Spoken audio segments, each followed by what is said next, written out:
Okay lang, so nakaikot na tayo ng isa, ano? So ito na yung challenge natin. Umikot tayo lang hindi na kita ginagay.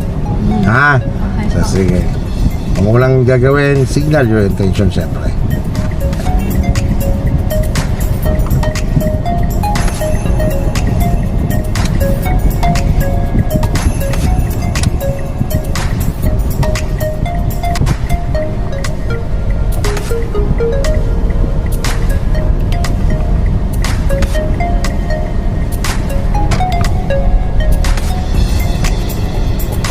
Nice one. Hindi na rin kita i-guide kung kailan ka magpapalit ng gear, ha?